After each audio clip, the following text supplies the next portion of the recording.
Assalamualaikum warahmatullahi wabarakatuh. Salam Om Swastiastu, Namo Buddhaya, dan salam kebajikan bagi kita semua. Hello everyone, kenalin, nama saya Galang Wahyu Saputra. Saya lahir di Tangerang 19 November tahun 2007.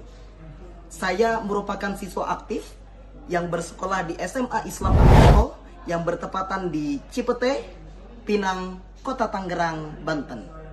Adapun saya akan mengikuti penelusuran bibit unggul berprestasi Universitas Gadjah Mada tahun 2026 melalui klaster seni, mata perlombaan Musabaqah Tilawatil Quran, cabang Musabaqah Syarhil Quran. Adapun 3 prestasi terbaik yang saya raih dalam 3 tahun terakhir, diantaranya yang pertama, terbaik 1 Musabaqah Tilawatil Quran Siswa Nasional cabang Musabaqah Syarhil Quran yang diselenggarakan oleh Darul Faqih Indonesia yang bertepatan di Malang pada tahun 2026.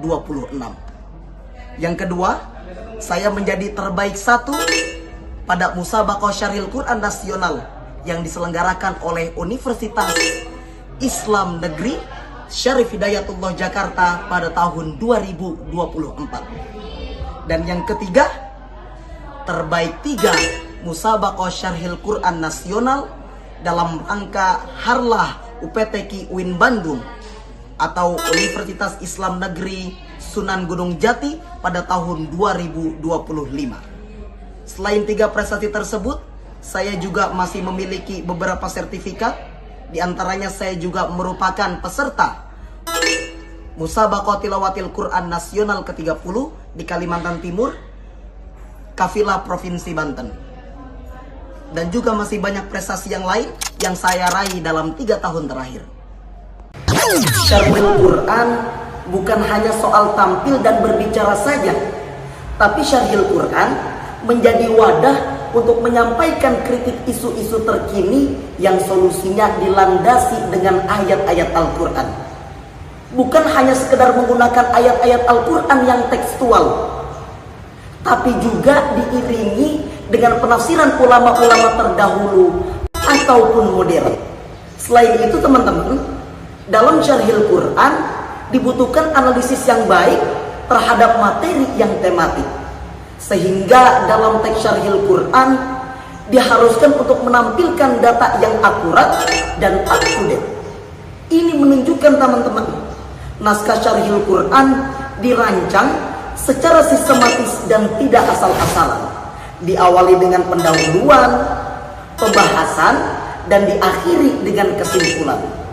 Jika melihat dari tujuan dalam Syarhil Quran ini, maka retorika sangat dibutuhkan sebagai perangkat untuk bisa menyajikan materi yang menarik, meyakinkan, dan dapat dipahami dengan baik bagi pendengar.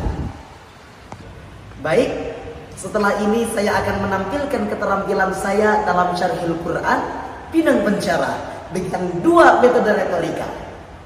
Yang pertama, logos atau logika, di mana saya akan menyajikan fakta literatur dan fakta sosial yang aktual, serta dibalut dengan metode yang kedua, yaitu metode patos, atau yang dikenal dengan istilah pengelolaan emosi, berupa intonasi, aksentuasi, artikulasi, dan penghayatan.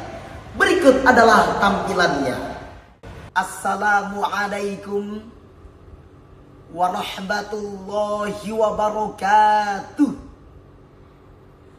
Alhamdulillahilladzi 'allama bil qalam, 'allamal insana ma lam ya'lam. Assalatu wassalamu ala sayyidina Muhammadin khairil imam wa ala alihi wa sahbihi sabiqina bil iman. Amma ba'd.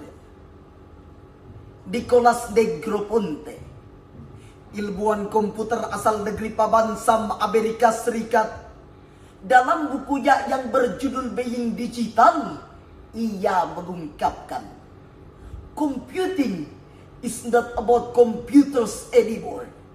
It is about living. ia menekankan bahwa era digital tak lagi sekedar komputer, tetapi telah menjadi bagian dari kehidupan manusia. Bagaimana tidak, hadirin? Kita semua pasti hampir merasakan hal yang sama, bahwa di era digital ini kecepatan akses informasi begitu mudah kita dapatkan. Semakin banyak fasilitas online yang memudahkan kehidupan, bahkan seiring dengan perkembangan dan kecanggihan zaman. Bukan hanya sebatas informasi dan fasilitas saja yang kita dapatkan, tapi juga kita dapat mendengarkan, menonton konten yang menginspirasi semua lapisan masyarakat bangsa ini. Betul hadirin. Namun di sisi lain, hadirin, seiring dengan perkembangan kecanggihan media sosial, rasa khawatir masih membelenggu keadaan.